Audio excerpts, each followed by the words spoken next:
안녕하세요. 오늘도 사연살롱을 찾아주셔서 감사합니다. 저는 불치병에 걸렸다가 완쾌하고 현재는 신나게 제 인생을 살고 있는 30대 후반 여성입니다. 지금은 초등학교에 다니는 딸이랑 둘이 살고 있고요. 남편과는 지금으로부터 6년 전에 이혼했어요. 그리고 제가 꽤 오래 앓고 있던 불치병은 착한 며느리병이라는 거였는데요. 제가 이왕이면 좋은 마음으로 했던 일들이 시간이 지나고 보니 제 살을 파먹고 있다는 걸 알았어요. 그리고 남편이라는 놈이 제일 나쁜 놈이었는데 혹여라도 내 딸이 제 그런 모습을 닮을까봐 정신을 차리게 되었죠. 그래서 한 가지 사건으로 인해 저는 행복한 이혼녀가 되기로 결심했는데요. 6년이나 지난 지금 저는 제 선택에 100% 만족합니다. 이혼하자마자 불치병도 싹 다 나았거든요. 그리고 이혼 후 그냥 헤어지는 건 억울해서 통쾌한 복수도 해줬는데 그 이야기를 한번 소개해보고 싶어 이렇게 노트북 앞에 앉았어요. 이혼이 만천하에 자랑할 만한 일은 아니지만 제 경우는 좀 자랑할 만한 것 같거든요. 그리고 요즘 여자들은 다들 똑똑하고 현명하니 저처럼 살지 않을 테지만 혹시라도 저와 비슷하게 며느리라는 이름 때문에 억울한 식모 취급을 받고 있는 분이 계시다면 이렇게 사는 인생도 있다고 작게나마 희망을 드리고 싶은 바람입니다. 그럼 지금부터 본격적인 제 사연을 소개해 볼게요. 우선 저와 남편에 대해 이야기를 시작해야 할 것 같은데요. 저희는 소개로 만났어요. 남편은 아는 언니의 남자친구가 데리고 나왔는데 별로였지만 남편이 저를 보자마자 자기 이상형이라고 그렇게 쫓아다니면서 구애를 했어요. 처음엔 그런 것도 너무 징그럽고 부담스러워서 소개팅을 주선한 언니마저 미워질 지경이었는데 그렇게 1년 가까이 구애를 받다 보니 제 마음도 조금씩 움직이게 되었어요. 지금 생각하면 너무 바보 같다는 생각뿐인데 남편이 그런 부분은 영리했던 것 같아요. 제가 너무 부담스러워하니까 간접적으로 자기 마음을 표현하더라고요. 회사에 갑자기 꽃배달이 오거나 비타민 영양제와 손편지, 인형 같은 선물이 오기도 했고 제가 싫다고 하면 더 다가오지 않고 딱 그 자리에서 저만 바라보고 있는데 어떤 남자가 대단하지도 않는 나에게 1년씩이나 쫓아다닐 수 있을까? 나중엔 저런 남자 또 없지 하는 생각이 들더라고요. 그리고 지금도 그런 소리를 하는지는 모르겠는데 저 때만 해도 주변에서 여자는 자기가 좋아하는 남자를 만나는 것보다 자기를 좋아해주는 남자를 만나야 더 행복하다는 말도 있었거든요. 나 좋다고 잘해주는데 여자들이 바라는 건 사실 그런 거잖아요. 제가 뭐 재벌집 남자를 만나 팔자를 고칠 것도 아니었는데 이왕이면 사랑 많이 받고 그렇게 살고 싶었어요. 그런 생각을 갖게 된 배경에는 저희 부모님이 사이가 별로 좋지 않았기 때문이었는데요. 저희 엄마는 다시 태어나면 절대 결혼은 하지 않겠다고 할 정도로 당신 입으로 불행하다 노래를 하셨어요. 하긴 그것도 인정하는 게 저희 엄마는 가난한 집 맏며느리로 제사도 많고 아빠 밑으로 형제도 많아 저희 엄마는 늘 시댁 식구들 뒤치다꺼리만 하고 사셨거든요. 그럼 아빠라도 그런 엄마의 노고를 알아주고 위해줘야 하는데 저희 아빠는 며느리가 며느리 노릇하는 거지 뭐가 힘들다고 징징거려. 여자가 징징거리면 재수없다니까? 라며 아픈 마음을 더욱 후벼 파는 사람이었어요. 그렇다 보니 저희 친정아빠는 저희 엄마한테 황혼이혼 당하셨는데요. 저는 제 친아빠지만 당해도 싸다고 생각해요. 아무튼 그런 환경 속에서 자랐기 때문에 이왕이면 나를 많이 사랑해주고 아껴주는 남자를 만나고 싶었죠. 그리고 남편의 꾸준한 노력을 높이 산 저는 끝내 남편의 마음을 받아주기로 했고 약 2년 동안 행복한 연애를 했어요. 하나부터 10까지 아니 100까지 저에게만 맞춰주는 남편이었기 때문에 나중엔 제가 더 많이 좋아하게 되었죠. 그리고 시부모님들도 당신들의 며느리가 될지도 모른다고 생각했는지 저를 참 예뻐해 주셨는데요. 남편은 일남 일녀 중 장남이었어요. 그런데 신우가 어릴 때 사고를 쳐서 애를 갖는 바람에 결혼을 일찍 했다고 하더라고요. 내가 정말 그때만 생각하면 자다가도 벌떡 일어나지. 이제 갓 20살이 됐는데 애를 가졌다고 하니 내가 기절하지 않고 패겨? 그래도 어떡해. 사랑해서 죽겠다는데.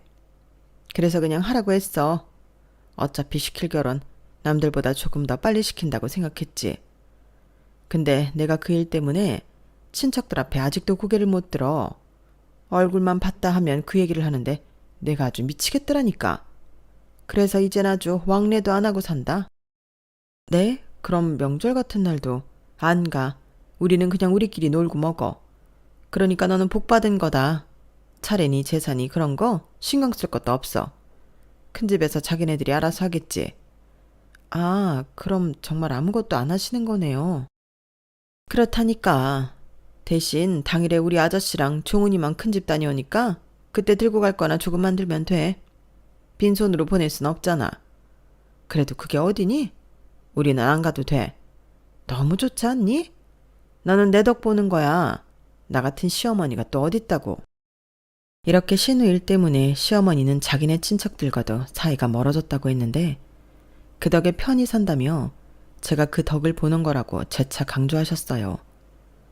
그리고 그때는 솔직히 좋다고도 생각했는데 나는 그럼 우리 친정 엄마처럼 제사나 명절에 음식한다고 고생은 하지 않겠구나 하면서 내심 속으로 제가 결혼을 잘 하는 거라고 생각했어요. 그렇잖아요. 저라면 꿈뻑 죽는 남편 있지. 시집살이 시키지 않는 시댁 있지. 세상에 저같이 팔자 편한 여자가 어디 있을까. 그때는 그렇게 생각했는데요. 웬걸. 저는 완전히 속아서 결혼했어요. 처음 신혼여행을 다녀와서 시댁에 갔을 때부터 시어머니가 저한테 자기 집 일을 시키는데 완이 벙벙했죠. 이제 여기도 네 집이다. 그럼 너도 집안일을 해야지. 내가 뭐 대단한 걸 시키는 것도 아니고 그냥 우리 먹을 밥이나 하고 청소 좀 해. 나는 요즘 허리가 아파서 꼼짝을 못하겠다. 그 정도는 할 수 있지? 너 시집 오기 전에 내내 자취했다며. 그럼 웬만큼은 다 할 수 있는 거 아닌가? 냉장고 열어서 네가 하고 싶은 거 아무거나 해. 다 괜찮아. 이렇게 말씀하셨는데요. 시어머니가 워낙 말씀을 잘하시다 보니 저는 얼떨결에 신혼여행 다녀오자마자 앞치마를 입었어요. 그리고 살짝 긴장해서는 김치찌개와 계란말이 같은 간단한 음식을 만들어 상을 차렸는데 시어머니가 피식거리더니 그래, 큰 기대는 안 했다. 그래도 그렇지 이게 뭐냐? 나물 같은 것도 못 무치니? 냉장고에 시금치 있는데. 아, 됐다. 오늘은 이거 먹을 테니까 다음엔 분발해라. 라고 못마땅한 티를 내셨어요. 하지만 남편은 왜, 이 정도면 진수성찬이네. 김치찌개도 맛있어. 역시 우리 와이프가 못하는 게 없다니까. 이렇게 말하며 제 편을 대놓고 들었는데 그때는 그게 저를 위한 거라고 착각했죠. 그런데 시간이 지나고 보니 그건 저를 위한 게 아니더군요. 남편은 제가 집안일을 잘한다며 겉으로는 칭찬을 늘어놓았지만 실상은 제가 집안일을 잘하니까 시켜보라고 자기 엄마한테 바람을 넣는 거였어요. 그리고 시어머니는 그런 자기 아들의 의도를 파악하고 저를 못 부려먹어 안달이 났는데 말씀은 또 우리 며느리 잘한다고 하도 들어서 솜씨 좀 보려고. 부담 갖지 말고 할 수 있는 만큼만 해봐. 모르는 건 물어보고. 이렇게 사람 좋은 흉내를 내시니 저는 뭐라고 하지도 못하고 시댁에 가면 일만 했어요. 그러다 결혼하고 1년이 조금 지나 임신을 하게 되었고 그때는 잠깐 편했는데 딸아이를 낳고 난 뒤에 다시 앞치마가 제 유니폼이 되었어요. 그때는 아이 출산과 동시에 다니던 회사를 그만뒀기 때문에 전업주부였는데 그때부터는 남편이 그러더라고요. 전업주부는 살림 육아가 본업이지. 이렇게 말하는데 솔직히 자존심이 상하더라고요. 내가 전업주부 하려고 대학 공부하고 어렵게 회사 들어갔나? 속에서 성질이 올라왔는데 딸아이를 봐줄 사람이 아무도 없었어요. 시어머니는 거의 걸어다니는 종합병원 수준이었는데 물론 확인된 건 아무것도 없었지만 그 떠드는 입 빼고는 다 아프시다고 하셨거든요. 그리고 친정엄마는 당시에도 식당을 하고 계셨는데요. 그런 친정엄마에게 아이까지 봐달라고 할 수는 없었죠. 그래서 제가 육아를 할 수밖에 없었는데 남편은 그 뒤로 손 하나 까딱하지 않더군요. 집안일은 제 일이라는 거였죠. 그리고 은근 저를 무시하며 자기 덕에 뜨신 밥 먹고 산다. 자기 덕에 제가 편하게 애랑 먹고 자고 한다. 이런 식으로 농담을 하곤 했어요. 당연히 기분이 나빴죠. 그래서 정색하고 뭐라고 따질라 치면 나는 장난이야. 내가 설마 정말 그렇게 생각하겠어? 내가 자기를 얼마나 사랑하는데 내 마음 몰라? 이렇게 능청맞게 태도를 바꿨는데 여기서 더 화를 내면 저는 자격지심 때문에 남편의 장난도 못 받아주는 그런 사람이 되는 것 같았어요. 그래도 기분 나쁘니까 하지 말라고 한 번은 진지하게 얘기를 했는데 남편은 별것도 아닌 일로 자기한테 무안을 준다고 입이 대빨 나왔었죠. 그리고 그때 잠깐은 조심하는 것 같았지만 사람들이 있는 자리에서는 은근 그 버릇이 또 나오곤 했는데요.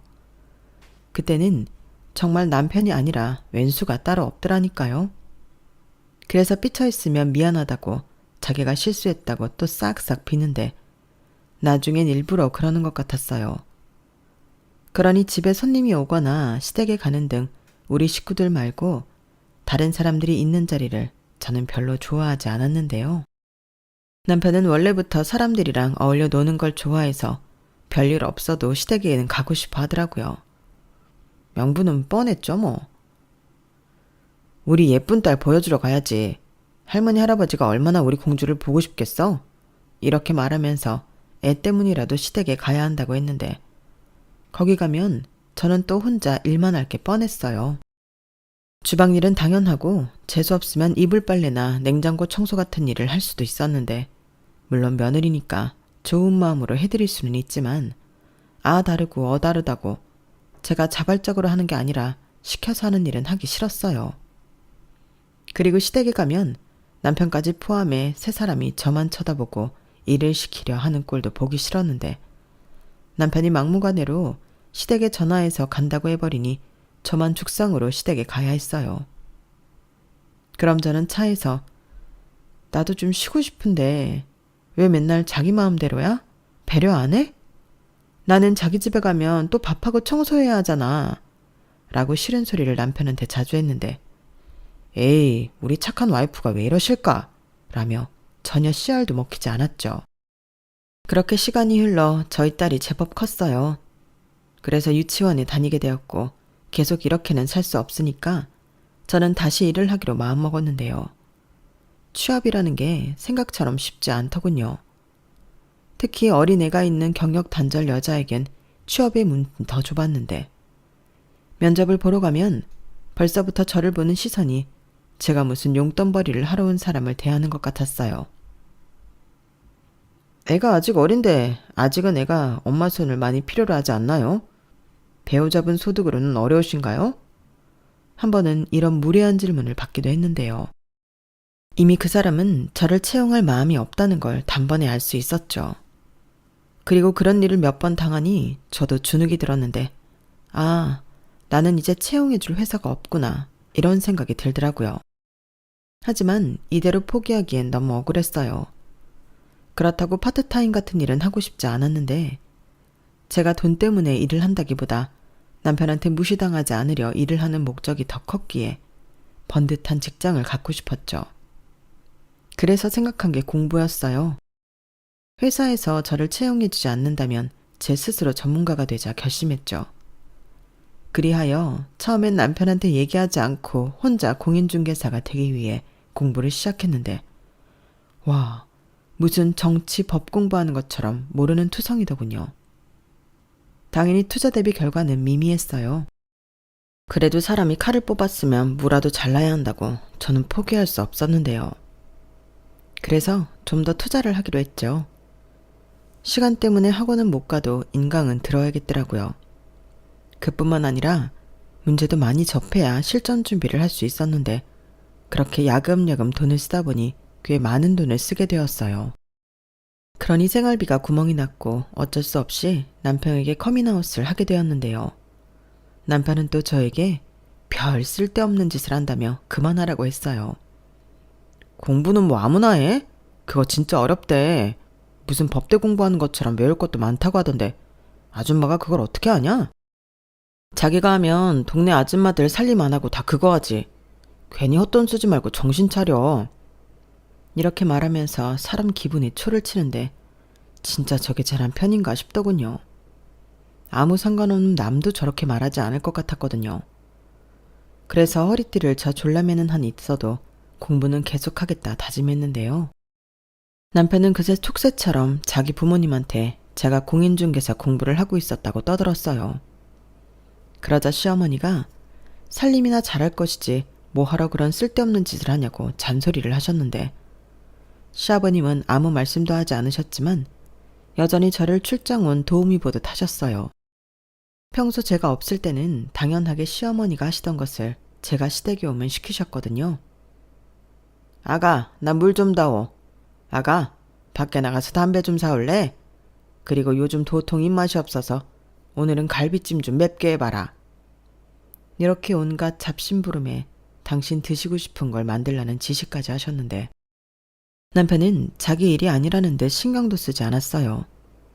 아니, 오히려 자기 집에 일 시킬 사람 데려온 듯 자기 부모님이랑 둘러앉아 낄낄거리기 바빴는데 저만 객식구가 따로 없다니까요. 그러다 속도 위반으로 저희보다 먼저 시집간 신우가 이사를 간다며 집들이를 한다고 초대를 받았어요. 참고로 신우 집은 부산이었는데 신우 시댁이 부산이었거든요. 원래는 서울에 살다가 일자리가 없어서 부모님이 계신 부산까지 내려갔다고 했는데 처음으로 집을 사서 좋아 죽더군요. 그건 시부모님도 마찬가지였는데, 그래서 금요일에 갔다가 일요일에 올라오자고 무슨 여행이라도 가는 사람들처럼 들떠 있었어요. 그리하여 남편도 시아버님도 휴가를 내고 부산에 갈 준비를 했는데 여기서 운전할 수 있는 사람은 저와 시아버님 뿐이셨죠. 남편은 생긴 것과 다르게 겁이 많았거든요. 그리고 나는 서울에서 태어나 쭉 서울에서만 사는데 면허를 뭐하러 따? 지하철에 버스까지 가고 싶은데 다 데려다 주는데 운전할 필요가 없지. 이렇게 말하며 결혼 후에는 제 차만 주구장창 타고 다녔는데 애가 있으면 원래 여기저기 잘 다니잖아요. 다른 집은 아빠가 운전하는데 저희 집은 제가 운전 담당이었어요. 그렇다고 남편이 뒷자리에서 애를 잘 보기나 하며 말을 안 하겠는데 그것도 아니었거든요. 애가 울면 어찌할 줄을 몰라 저까지 정신없게 만들었는데, 그래서 애기 낳고 한동안은 운전을 못했더랬죠. 애가 울면 아무래도 마음이 급하니까 실수를 하니까요. 그러다 아이가 카시트에 잘 적응하고 다닐만 할 때부터는 제가 다시 운전을 하기 시작했는데요. 당연히 부산까지 가는데 운전할 사람은 저였죠. 저는 혹시나 싶어 아무 말 하지 않고 기다렸는데 시어머니는 마치 처음부터 제 차를 타고 가기로 약속한 듯 아침에 일찍 와라? 짐도 실어야 하고 일찍 출발하는 게 차도 덜 막힐 것 같으니까 라고 하시는데 기대한 제가 바보였어요. 떡줄 사람은 생각도 하지 않는데 저만 군침을 흘리고 있었으니까요. 그리하여 제 차를 끌고 아침 대바람부터 부산으로 향하게 되었어요. 차에는 시어머니가 전날부터 신어준다고 만든 김치와 반찬들이 가득했는데 팔은 안으로 굽는다고 저한테는 한 번을 안 주시던 김치와 반찬이 2박스나 되더군요. 어머니, 이게 다 뭐예요? 김치. 걔가 원래 내가 담근 김치 아니면 못 먹거든? 전부터 엄마 김치 먹고 싶다고 노래를 불렀는데 똑 떨어졌다고 가져오라고 하네. 어머님도 참, 그럼 지금까지 아가씨네 김치는 계속 보내신 거예요? 제가 김치 좀 없냐고 할 때는 이제 힘들어서 못 하신다고 저한테 사 먹으라고 하셨잖아요. 에이, 네가 딸이랑 같니? 너는 네 친정엄마도 있잖아. 근데 우리 딸은 멀리 떨어져 있고 엄마 김치 먹고 싶다는데 사 먹으라고 어떻게 그러니? 그리고 가는데 빈손으로 갈 수도 없고 겸사겸사 가져가는 거지. 이왕이면 쟤 좋아하는 거 들고 가면 좋잖아. 왜? 너는 이런 것도 세민하냐? 너는 네가 담가 먹으면 되지. 전업주부가 왜 남의 손을 빌리려고 그래? 그렇게 따지면 아가씨도 전업주부잖아요. 그냥 조금 서운하다는 소리죠. 제가 시댁 오면 집안일은 제가 다 하는데 김치는 아가씨한테만 가니까. 며느리가 시댁 와서 집안일 하는 건 당연한 거지. 너 자꾸 출발도 하기 전에 사람 신경 긁을래? 우리 이왕 가는 거 기분 좋게 가자. 부산 가면 바다도 보고 회도 먹고 좋잖아. 회는 네 시아버지한테 사라고 했다. 너 회 좋아하잖아. 나 같은 시어머니가 또 어딨니? 우리 아들 회보다 고기 좋아하는데 내가 이 와중에도 며느리를 챙긴다? 시어머니는 이번에도 자기 같은 시어머니가 어디 있냐며 자화자찬을 늘어놓으셨어요. 그리고 어찌되었든 제일 힘든 건 제가 해야 하는 거였는데 회라도 사주신다고 하니 그냥 넘겼죠. 그곳에 가면 지옥이 기다리고 있을 거라고는 생각도 하지 못했는데요. 일단 가는 것부터 고난의 역경이었어요. 시부모님이 서울에서만 쭉 사셨기 때문에 장거리를 차로 가는 경우는 잘 없으시거든요. 그런데 제 작은 차에서 장거리를 가시려니 힘들다며 뒷자리에서 곡소리가 나오는데 보이는 족족 휴게소마다 가자고 하셨어요. 화장실이며 군것질이며 가다 서다를 반복하다 보니 부산까지 무려 8시간이 걸렸는데요. 저야말로 너무 피곤해서 안 아픈 곳이 없을 지경이었죠. 하지만 함께 온 가족들 그 어느 누구도 제가 힘들다는 걸 알아주는 이는 없었는데요. 신우도 마찬가지였어요. 왜 이렇게 늦게 왔어? 기다리느라 목 빠지는 줄 알았네. 언니는 뭐 고속도로를 100으로만 놓고 달려요? 이렇게 저를 보자마자 싫은 소리를 하는데 자주 보는 것도 아닌데 반갑지 않더라고요. 그리고 저는 일단 신우 집에 가면 집들이니까 신우 내외가 음식을 해놓았을 거라고 생각했거든요. 그런데 주방도 깨끗하고 식탁 위에도 아무것도 없는데 황당하더라고요. 그래서 내심 배달시키려나? 라고 생각했는데 신우가 그러더군요. 언니, 제가 장은 이것저것 많이 봐놨거든요. 언니가 알아서 맛있는 것 좀 많이 부탁해요. 저는 신우의 말에 황당하다 못해 당황했어요. 초대받아서 왔는데 손님한테 음식을 하라고 하다니 저게 지금 제정신인가 싶었죠. 그래서 저도 나오지 않는 웃음을 억지로 지으며 말했는데요. 솔직히 기분 나쁘라고 더 못되게 말했어요. 아가씨, 지금 저더러 음식을 하라는 거예요? 저 오늘 집들이 초대받은 거 아니었나요? 저 오늘 운전만 꼬박 8시간 넘게 했는데 여기 와서 음식을 할 거면 뭐하러 부산까지 와요? 그냥 서울 우리 집에서 먹지. 라고 말했는데 그 오빠의 그 동생인지 신우도 제가 발끈하니까 어머 언니 기분 나빴구나. 나는 그냥 언니가 해주는 음식이 그렇게 맛있다고 하니까 부탁한 건데 기분 나빴으면 미안해요. 저는 솜씨가 진짜 없거든요. 그래서 한 번만 해주면 안 돼요? 라고 알랑방귀를 끼기 시작하는데 남편이야 남편이라서 봐줬다지만 신우가 그러는 건 봐줄 이유가 없죠. 그래서 나도 힘들어서 못하니까 나가서 대충 먹고 오든지 배달시키자고 했는데요. 그러자 심해부가 굉장히 민망한 얼굴로 그럼 그러자고 자기가 뭐라도 시키겠다고 하더군요. 그래서 그때 시어머니가 하신 말이 생각이 나서 회를 먹자고 했어요. 그런데 시어머니는 오자마자 무슨 회야? 나는 휴게소 음식을 하도 먹었더니 입이 까끌거려서 싫다. 지수가 장봐놨다고 하잖아. 서서방 시킬 거 없어. 며느리 있는데 며느리 시키면 되지. 너 그러지 말고 좀 해라. 라며 말을 바꾸는데 원래도 정은 없었지만 없던 정도 떨어질 지경이었어요. 그리고 심해부는 장모가 저렇게 나오니 배달도 못 시키고 자기 와이프 옆구리만 찔러대며 그럼 그냥 자기가 해. 그러게 내가 아까 하라고 했잖아. 이렇게 말했는데요. 저도 그렇지만 거기 있는 모든 사람들이 다 들었어요. 그러니 시어머니가 득달같이 왜 애를 시켜? 내 딸한테 시키지 마. 자네 평상시에도 우리 애한테 그러나? 아까운 내 딸 엄마 있는 동안은 손에 물 한 방울 묻히지 마라. 너는 뭐하니? 얼른 밥솥에 쌀 안 쳐야지. 라고 자기 딸을 감싸기 시작했는데 남의 딸은 서러울 수밖에 없었죠. 그리고 저희 딸도 배가 고픈지 엄마 밥! 이라고 저를 쳐다보는데 다른 사람들은 몰라도 내 새끼 배고프다는데 버틸 수가 없었어요. 그래서 속에서는 천불이 끓었지만 한 번은 참기로 했는데요. 속으로 경을 외는 심정으로 좋은 날이니만큼 내키지 않았지만 참자 주문을 외웠어요.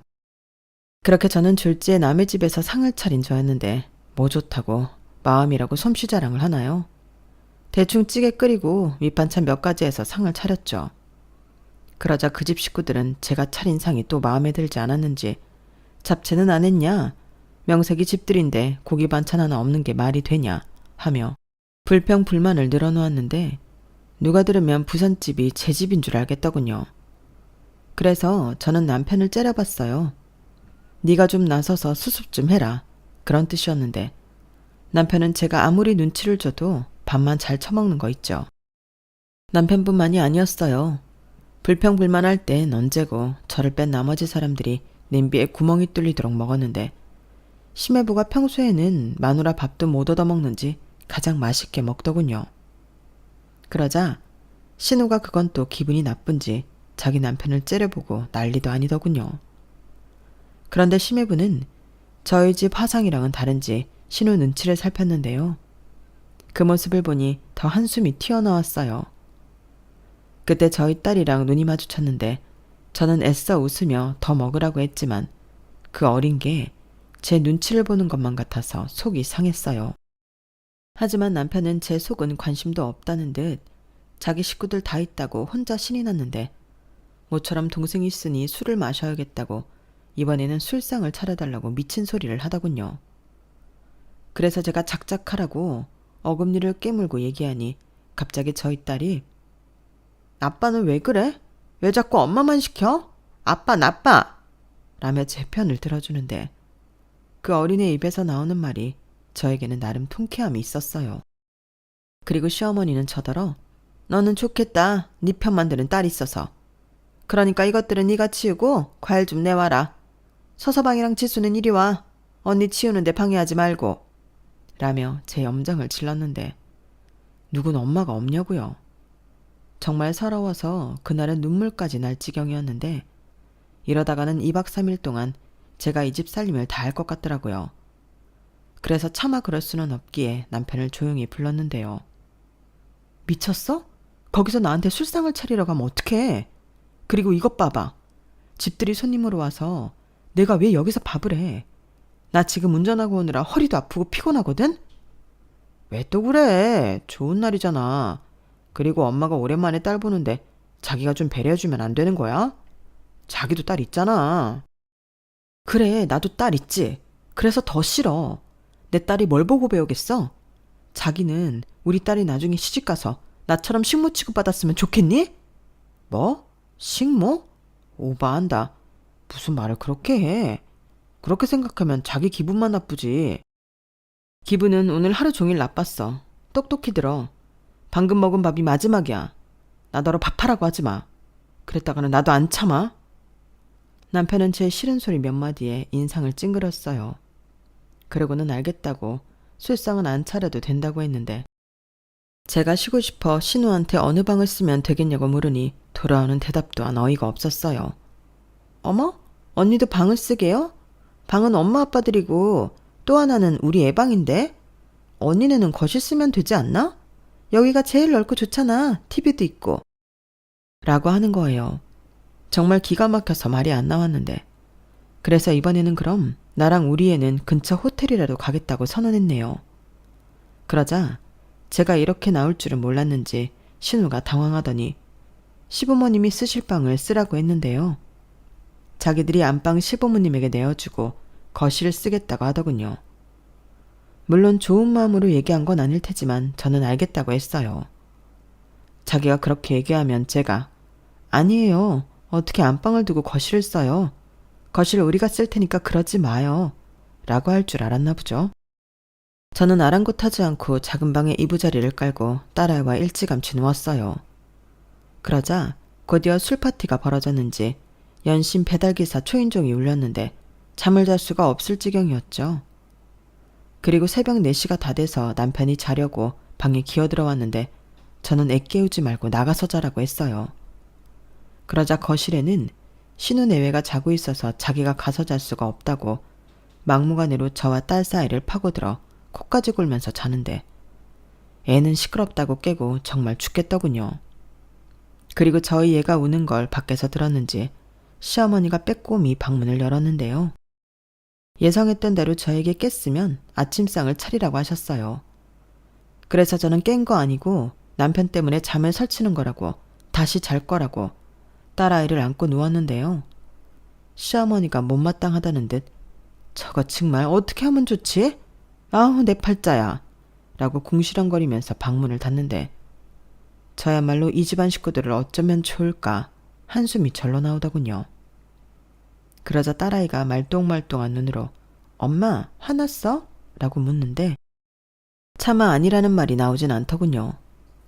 자식 앞에서는 그래도 좋은 모습만 보여주고 싶은 게 부모 마음인데 너무 속상했어요. 그러면서 동시에 친정엄마 생각도 많이 났는데 내가 왜 이러고 사나 눈물이 나오더군요. 그리고 저는 제 고집대로 아침상을 차리지 않았는데요. 그래서 시어머니 심기가 많이 불편하셨어요. 눈치를 얼마나 주던지 보지 않아도 시어머니의 시선이 느껴질 정도였는데요. 시아버님도 이런 제 행동이 마음에 들지 않았는지 옆에 사람들도 많은데 저한테만 김치 더 꺼내와라, 물 좀 이러시며 시켜대는데 잠도 얼마 못 자고 술에 쩔은 세 사람은 아침을 잘 먹지 못하더라고요. 그러자 시어머니가 아침은 내가 차렸으니까 이 사람들 해장국은 네가 차려라. 서서방, 속 많이 불편해? 아, 잘 먹지도 못하는 술을 왜 그렇게 먹었어? 해장국 끓여주면 속 풀게. 라며 저한테는 일거리를 주면서 사위 속은 걱정하셨는데 저는 대놓고 싫다고 했어요. 제가 술을 마신 것도 아닌데 해장국을 끓일 이유가 없다고 했죠. 그러자 시어머니는 더는 못 참겠다는 듯 너는 며느리가 돼서 왜 이렇게 싫다고만 해? 너 그러려고 우리 집에 시집 왔냐? 너 옛날 같으면 벌써 나한테 뒤지게 맞았어. 어디 며느리가 시키만 하는 거지? 시부모님 앞에서 싫은 내색 다 하고 지할 말 다 해? 이렇게 목소리를 높이셨는데 그 소리를 제 딸도 다 듣고 있으니 저도 참고 싶지 않았어요. 아니, 여기서 제가 참으면 저는 앞으로 쭉 참고 살아야 할 것 같았거든요. 그리고 자기 엄마한테 당하고 있는 모습을 뻔히 보고도 가만히 있는 남편에게도 오만 정이 떨어졌는데 저도 제 할 말 다 하기로 작정했죠. 저야말로 식모살이 하려고 시집 온 거 아닌데요. 애당초 제가 여기서 왜 밥을 하고 해장국을 끓여요. 어머님이 이러시니까 아가씨도 저한테 함부로 하잖아요. 어머니는 아가씨만 아깝죠. 그럼 어머님이 하세요. 왜 저한테 그러세요? 저기 너 지금 내 앞에서 눈 똑바로 뜨고 따지는 거냐? 네, 따지는 거예요. 부당한 일이니까요. 당신 정말 그만하지 못해? 아니, 여기가 어디라고 큰 소리를 해? 정말 창피해 죽겠다. 창피해 죽겠어? 나도 그래. 네가 내 남편이라는 게 창피해 죽겠다. 뭐? 니? 이게 정말 오늘 나를 잡았나 보다. 평상시에도 할 말 다 하려는 거 불안불안하더니 기어코 사고를 치네. 너 이럴 거면 우리 아들이랑 갈라서. 너 지금 누구 덕에 공짜밥 먹고 편하게 사는 줄 알고 까부냐? 공짜밥 먹은 적 없고요. 편하게 산 적 없어요. 이렇게 저만 보면 온 식구들이 못 부려먹어 안달인데 제가 어떻게 마음 편하게 살겠어요. 어머님이 먼저 헤어지라고 하셨으니 이번에는 말 잘 듣는 며느리 할게요. 저는 방에 들어가 제 짐과 딸아이를 데리고 신혼집을 나왔어요. 그리고 1초의 망설임도 없이 차를 몰고 고속도로를 탔는데요. 남편은 제가 자기들을 버리고 서울로 올라갔을 거라고는 생각하지 못했나 보더라고요. 제가 서울에 다 도착해서도 연락 한 통이 없었거든요. 그래서 내심 속으로 지도 나랑 헤어지고 싶어서 제가 서울로 갔던 상관하지 않는가 보다 생각했는데요. 제가 집에 도착하니 그제야 남편에게서 연락이 오더군요. 어디 갔냐고 이제 그만하고 돌아오라고 했는데 기가 찼죠. 제가 어디에 있는 줄 알고 돌아오라고 하는 건지 웃기지도 않았어요. 그래서 나는 서울 집에 왔기 때문에 못 간다고 얘기했죠. 뭐? 서울이라고? 미쳤어? 그럼 우리는? 아니 어떻게 식구들을 버리고 너만 홀랑 서울집을 가냐? 제정신이야? 제정신이지. 네 동생이 하는 짓도 정상이라며. 그리고 아까 당신 엄마 하는 말 못 들었어? 헤어지라고 했잖아. 그야 그건 자기가 하도 선을 넘으니까 우리 엄마가 홧김에 한 소리지. 그래서 우리 엄마가 한 말에 삐져서 서울로 내뺐다고? 내뺀 거 아니고 정말 헤어지려고 그런 건데? 왜? 내가 너 없으면 못 살 줄 알았냐? 객기 그만 부려. 막말로 네가 직업이 있어 돈이 있어. 네가 나한테 이럴 이유가 하나도 없지. 너는 그게 문제야. 내가 아무것도 없어서 너한테 매달릴 거라고 생각하고 나한테 함부로 했나 본데 됐다 그래. 저는 제 할 말만 하고 전화를 끊었어요. 그리고 제가 제일 먼저 한 일은 남편 짐을 정리하는 거였는데요. 제가 직업은 없어도 저희가 사는 집은 제 집이었거든요. 제가 결혼 전에 살던 집 보증금을 빼서 친정 부모님이 보태준 돈으로 구한 아파트 전세였는데, 그래서 명의는 제 앞으로 되어 있었어요. 그리고 저희는 그 집에서 한 번도 이사를 가지 않고 쭉 살았는데요. 그 때문인지 남편은 집에 대해서는 까맣게 잊은 듯 싶었죠. 하지만 저는 단 한 번도 잊은 적이 없었는데요. 입장 차이야 있겠지만 저는 늘 여차하면 이 집에서 남편을 내쫓아야 한다고 생각했는데, 그래서 더 남편과 다르게 이혼해도 전혀 아쉽지 않았죠. 그리고 생각이 굳어졌을 때는 남편 짐을 싸서 현관 앞에 모아버렸는데요. 만약에 사태를 대비해 친정 부모님에게 SOS도 쳤죠. 물론 이혼하게 된 경위에 대해서도 모두 말씀드렸는데, 그러자 1시간도 되지 않아 두 분이 저희 집에 오셨더라고요. 혹시라도 남편이 택시라도 잡아 타고 올라올까 싶어 서두르셨다고 했는데, 저희 부모님은 평소 사이가 좋지 않았어도 그 순간만큼은 달랐죠. 평소 부모 덕을 별로 본 적 없다고 생각한 저였는데, 그때는 저도 자식이라고 부모님이 많이 의지가 됐어요. 그리고 남편은 다음 날이 되어서야 집에 왔는데요. 그래도 첫 차를 탔는지 새벽부터 현관문 밖이 소란스러웠어요. 자기 짐이 떡하고 현관문 밖에 있으니 이 인간이 이성을 잃었던 거죠. 저는 이럴 것을 대비해 비밀번호를 바꿨는데, 일단 밖이 너무 소란스러워 저는 곧장 경찰에 신고를 했네요. 그러자 경찰이 도착하고 남편놈은 경찰과 함께 집 안으로 들어왔는데, 이미 와 계셨던 친정부모님을 보고 남편이 깜짝 놀라 주춤하더군요. 그 모습을 보는데 살짝 입꼬리가 올라갔어요. 자기만 부모가 있는 게 아니잖아요. 그리 순간 전세역전이 되었는데, 저희 아빠가 저런 놈은 더 까불지 못하게 매타작을 해야 한다고 챙겨온 야구 빵망이를 휘두르셨거든요. 그러자 경찰이 저희 아빠를 말렸고, 남편은 겁을 잔뜩 집어먹었는지 경찰 뒤에 숨었는데요. 그러고는 지도 할 말이 없으니 시부모한테 함부로 하는 저 같은 여자랑은 더 살라고 해도 살기 싫다며 이혼할 거라고 큰 소리를 치더군요. 그 말이 어찌나 고맙든지 저는 그런 피차 뜻이 맞았으니 시간 끌 거 없이 협의 이혼하자고 했는데요. 사실 다른 건 다 괜찮아도 양육권이 걱정이었거든요. 그리고 남편 또한 지가 키울 것도 아니면서 양육권은 못 준다고, 애는 자기가 키울 거니까 애를 놓고 가라고 했는데, 그때 저희 엄마가 나서서 그러라고 하셨어요. 그래, 애 아빠가 애를 원한다고 하니 자네가 데려가 키우게. 그럼 지영이 너도 고집 부리지 말고 새 출발해. 김서방 고맙네. 우리 딸은 미련 없이 새 출발할 수 있게 해줘서. 지영이 너도 이제 저딴 놈 말고 괜찮은 놈 만나. 이게 뭐니? 이렇게 말씀하셨는데, 남편이 그 말을 듣고 어떻게 외할머니가 그런 소리를 할 수 있냐고 입에 거품을 물었어요. 그리고 그럼 자기가 양육권 안 갖겠다고 말을 바꿨는데, 단순하고 한심한 인간이 그놈이더라고요. 그리고 저희 엄마는 당신 사위가 이렇게 나올 줄 미리 아셨다고 했는데요. 그런 인간일수록 남 잘 되는 꼴은 못 본다고 하시더라고요. 그리고 그 예상은 정말 딱 맞았는데, 남편 놈도 그랬어요. 제가 애도 없이 새 출발하는 꼴은 못 본다고요. 참 기가 막힌 노릇이었죠. 가지가지 한다는 게 이런 건가 싶더라고요. 그리고 어찌됐든 그렇게 가져오게 된 양육권이었는데요. 남편은 제가 며칠 지나서 꼬랑지를 내리고 자기한테 빌려올 줄 알았나 보더라고요. 그때도 변변한 직업도 없이 양육비로 어떻게 애랑 둘이 살겠냐고 자기 멋대로 소설을 쓴 모양이었는데, 그 뒤로 저는 더 이를 악물고 공부에만 집중했어요. 우선 그 전까지는 친정 도움을 받았는데, 저희 엄마가 걱정하지 말고 하고 싶은 대로 하라고 저를 서포트 해주셨거든요.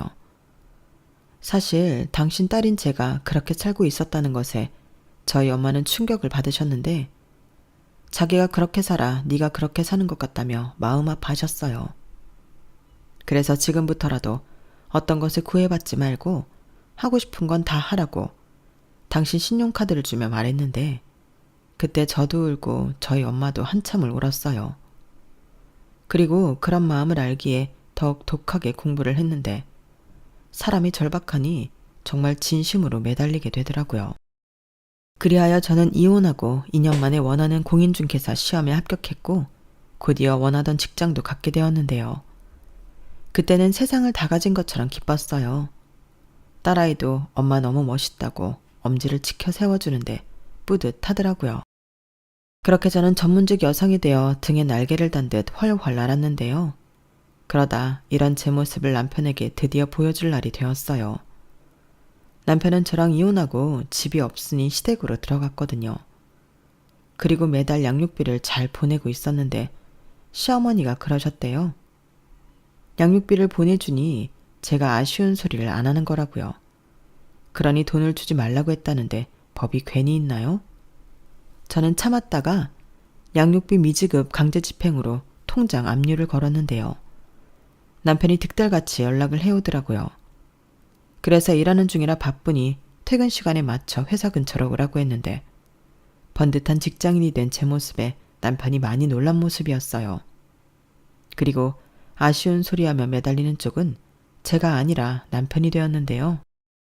자기가 다 잘못했다고 재결혼만 할 수 있다면 자기 집이랑 연을 끊겠다고 하더라고요. 저는 됐다고 했어요. 그 미친 짓을 또 할 필요가 없으니까요. 그리고 그때는 이미 저에겐 남자친구도 있었는데 남편은 그 이 사실에 애엄마가 어떻게 그럴 수 있냐고 노발대발 난리도 아니었죠. 애엄마가 어때서? 나 이혼했잖아. 난 누굴 만나도 법적으로 아무런 하자가 없어.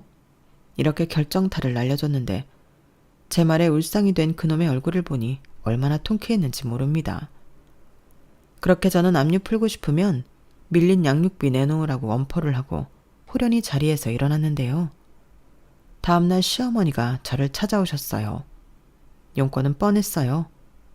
자기가 잘못했다고 자기 아들이랑 재결합하라고 하셨다는데 제가 미쳤나요? 저는 싫다고 거절했어요. 그러자 이번에는 자기 집이 어려워져서 그렇다며 도와달라고 사정하기 시작했는데 신혼애가 어려워져서 시댁 집을 팔아 돈을 해줬다고 하더라고요. 그래서 남편 수입만 의존하며 월세 생활을 하고 있다고 하셨는데 시아버님도 건강이 나빠져 일을 안 하신다고 저더러 도와달라고 애걸복걸하기 시작하셨어요. 이제니 내 맞벌이니까 같이 살면 금방 일어설 수 있잖아. 공인중개사 돈 많이 번다고 그러던데 우리 옛날 일 다 잊고 다시 잘해보자. 내가 잘할게. 어? 싫다는데 왜 자꾸 이러세요? 아까운 따님한테 말씀하세요. 그 집 도와주느라 힘드신 거라면서요. 아니다. 아버님도 일을 못하시면 그냥 그 부산집에 가셔서 사는 건 어떠세요? 딱인 것 같은데. 아무튼 저는 죽었다 깨어나도 다시 어머니 며느리 할 생각 없으니까 꿈 깨시고요. 아들 통장 압류 풀고 싶으시면 밀린 양육비 준비해 주세요. 이런 독한 년? 너 원래 그런 애였냐? 아니요. 저도 처음엔 좋은 게 좋은 거라고 참는 며느리였죠. 그런데 자꾸 참으니까 참을 일만 생기더라고요. 그럼 어쩌겠어요. 지렁이도 밟으면 꿈틀하는데. 덕분에 제가 이렇게 잘 사네요. 감사합니다. 그러니까 양육비 꼭 주세요. 저는 시간이 많이 지난 지금도 그때 일을 종종 떠올리곤 해요. 참고 산 세월이 있어 그런지 그날의 기억을 떠올리면 그렇게 좋을 수가 없거든요. 그러게 왜 순한 사람을 독을 품게 하셨는지 그 사람들이 평생 땅을 치고 후회하며 살았으면 좋겠습니다. 그리고 전 아직도 양육비 못 받았는데요. 이번에는 그 인간 급여에 압류라도 걸어볼까요? 그 집 사정이야 이제 제가 알 바가 아니니까요. 뭐 아까운 그 딸 도와주느라 그렇게 됐다는데 그 딸이 나서서 해결해 주지 않겠어요? 이상 제 사연은 여기까지였습니다. 저는 제 일을 사랑하며 현재까지 잘 살고 있어요. 연애도 계속하고 딸아이와도 잘 지내고 이젠 친정 부모님과도 시간을 많이 보내고 있는데요. 전반적으로 이혼하고 저는 아주 잘 살고 있어요. 결혼도 그렇지만 이혼도 결국엔 불행에서 벗어나 행복하려고 하는 거잖아요. 그런 의미에서 저는 이혼을 참 잘한 케이스라고 자부하는데 부디 지금 이 순간에도 부당한 일을 겪고도 참고 견디는 며느리들이 있다면 이혼까지는 아니더라도 더는 참지 말라는 말을 꼭 하고 싶습니다. 참으면 내성만 생겨서 자꾸만 더 참게 되더라고요.